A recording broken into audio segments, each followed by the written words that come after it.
I got to do this. My soldiers taught me how to do this. I just learned a new thing. Take a selfie.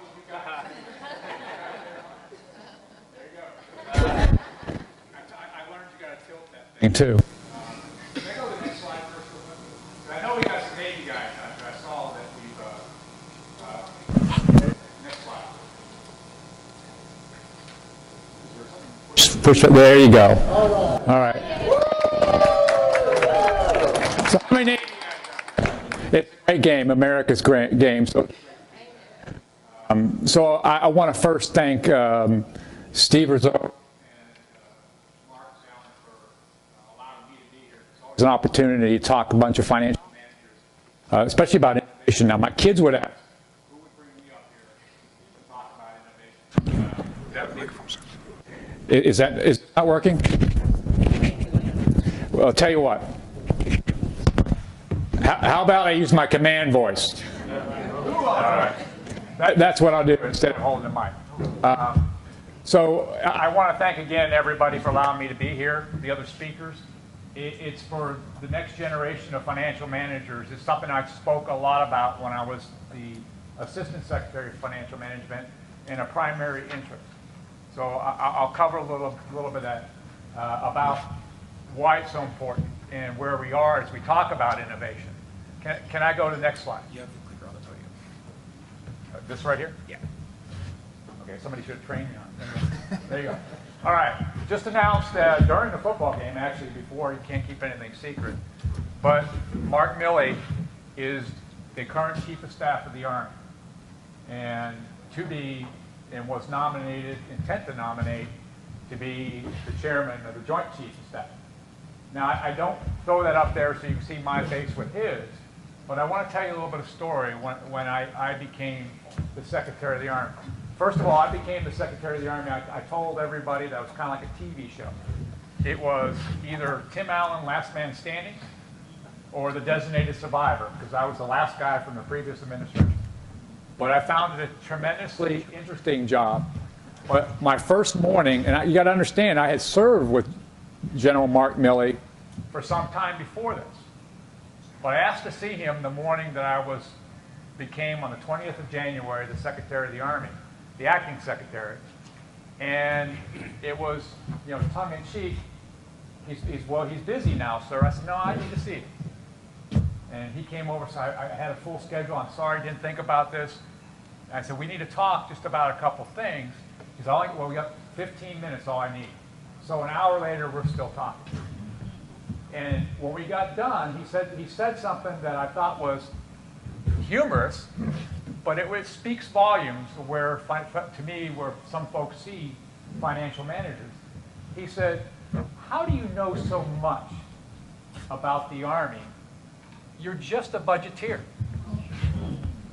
And I go, just a budgeteer? And he goes, yeah, you just the resources. And he goes, but we had talked to network, modernization, the number of soldiers inside the Army, the policies that were hitting us right then, where we're going for the priorities for the next 6 months. And he goes, how do you know all so much of that? And I said, I am supposed to be the one who's driving the resources for your strategy and accomplishing your priorities and understanding what you're doing, and I should be giving you feedback on how well you're executing those things. But I'll come back to that. But I found a very interesting perspective. You're just the budget guy. And yet I was running the audit, I was doing execution analysis and things, but I wasn't providing him the type of insights and innovative approach to get to the Chief of Staff of the Army that I hopefully where he's getting now today. But I found out, and I'll come back to that. I want to talk to bring you into where we are, because I think what's very important is your ability to innovate. Some people will say, hey, well, we don't have the money. And I'm going to challenge that and say it's not that you don't have the money. Regardless of the amount of money that you do have, you've got to be able to execute. So I fill up here, you can look at 2012. I use 2012 kind of as a watermark of where we were. And you can see significant drop in the amount of funds that were provided to the United States Army. When we did that, we cut significantly the amount of money that was going to R&D, and particularly procurement. the procurement of new weapons ends items, because when you look at that, when 65% of your money goes to manpower, it eats up the budget, and then you try to sustain the readiness of what you got remaining. So when you get to 2018, when the new administration came in, what they were trying to do, they said, for the next 3 years, 2018 is we're going to stop the bleeding. That was a term inside the Pentagon, stop the bleeding. It was put back warfighting readiness. 2019, we called it fill the gaps. And it was more so restore and start to rebuild. And in 2020 and beyond, is supposed to be the grow greater lethality and expand capability. And so folks will go, okay, that's a great opportunity. Well, even with that, what they're looking for is significantly more beyond just readiness and warfighting. They're looking for, I'll call it, new toys in terms of making sure that they can build the future of the Army. But that takes innovation, takes new capabilities. So I'll show you this chart. Particularly, I bolded. This is actually an Army chart that goes to what some of the priorities are. And if you look down at the bottom, the strategic approach, and on the bottom, your left-hand side, it talks about reform and innovation, and the strategic approach is reform. So people will talk about all the stuff that's going on and recognizing its readiness, its modernization of capabilities, but you've got to significantly reform the institution and how you operate. And one of the core functions within an operation is the financial manager. Logistics, financial management, and behind those are the systems that drive the capabilities and the information for decision within the Department of the Army and all of your agencies. So when you look at the ability to reform, I argue it's beyond technology. So part of what comes down, I've always loved this from Einstein. And, we can't solve the problem using the same old kind of thinking. You've got to change things. And so part of the challenge when I first sat down with the chief is, okay, we got to do some institutional changes. It's just not all about buying weapon systems. You will not get to where the future of the Army needs to be with greater capability without, going. That part of the problem, when you go into it, is there embedded processes. When you look at this, these are, I call them the 3 core capabilities. They drive, obviously they're surrounded by the functional capabilities of finance, logistics, personnel, running installations. But the JCIDS process, Joint Capability Integration and Development, that's the requirements process. The acquisition process, and so it's a simple. There's your JCIDS process, and really nice and easy is your acquisition process. And then when you want to wonder why the acquisition processes take so long, it takes a tremendous expert to go through these. And normally what I show is a timeline chart that goes with this. Because if you go from the left to right, that's time. And anything gets derailed along the way. It's a very sequential process. And you kind of have restarts over redo, so the time you start something. I saw John Proctor, where are you at? Okay, John Proctor worked with me on GFIS, General Fund Enterprise Business Systems. That's an SAP product that's one of the successful ERPs. It's got challenges still, but it got out there on time and it was on budget. Other ERP projects in the Navy and the Air Force, tremendous years. They stopped the Navy. They went into the Air Force one. They stopped the logistics one. A lot of it comes down to the capabilities, requirements, and the processes that drive the delivery of the product. Not necessarily always with the most innovative parts of industry, and not always with the requirements folks in the community that need it and are going to use it, or never getting to the operational guy like the chief of staff and saying, hey, what do you need from this system? We deliver and try to deliver the same thing we did without changing. Getting back to Einstein's, you can't keep doing it the same way you used to and expect to get something new. Right? But the budget process is easy. So I'm going to come back to what I told you about the chief. How many of you think financial management is a profession? A profession. Okay. I believe that myself. A professional. I went up to Army West Point, and we had a big conference, all the 4 stars and politicals, and we talked about the profession of arms. And while we were there talking the profession of arms, there was an individual who was a noted scholar on professionalism. His name's Dr. Don Schneider. I don't know if anybody's ever heard Don Schneider. And what Don Schneider talked about was what constitutes a profession. And within the profession, he says it's got special skills, knowledge, and attributes of the folks that work within the workforce. They have a unique capability and a unique role within our society or your institution. They have a stewardship over the capability. They monitor how it grows. They monitor its change. They monitor the ethics. They apply ethics to their solutions to make sure it operates the way you expect it to operate. And then he went through and he said, within the profession, you have sub-professions. And he talked about, we have doctors, medical doctors. Inside the profession of arms, we have doctors. Within there, we have people who are certified. He goes, and he went through lawyers. He said, well, financial managers used to be a profession inside the Army. It's no longer a profession. And again, smacked me between the eyes. And I couldn't think of anything else for the next 10 minutes until we took a break, and I pulled it over. I go, why do you say that? Why did you say the financial manager is no longer a profession? And what he said, because 2 things.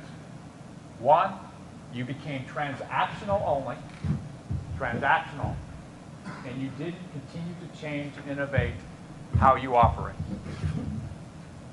And I said, we're not telling our story, and or that's a perception of reality, and we needed to improve where we were and understanding of what we provided and what we brought to the table and place up a little bit.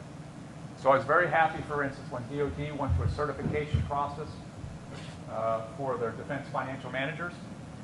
And it goes beyond just the audit, but it became across. So I challenge, as we look at the great itinerary here in the agenda today, and you talk about innovation, you talk about the things and the capabilities, you've got to talk more than just the technology. It's got to be across what I call DOT-MLPF. Call it people, processes, and technology. But it's how you do things, the doctrine, the way we do things, the policies surrounding it, what you provide as a profession within the financial management workforce. It's how you're organized to provide it, and the way and where you deliver your capabilities. Part of what I finally decided when the chief of staff said something like that to me is I was not organizationally providing great insights into where the Army was operating. So we get to material solutions. That's a lot of what folks go to, the technology. So innovatively wise, whether it's AI, autonomous systems, and otherwise, there's capabilities here that we need to adopt in terms of material solutions, but we need to be innovative about it. But you can't do that if you don't change how you're structured and how you're delivering it. Big on here is what a lot of people forgot in even trying to deliver ERP systems. It's the people and the training that they receive and what the expectations of how they're involved in the delivery of new innovation, new technology, new capabilities. So extremely important.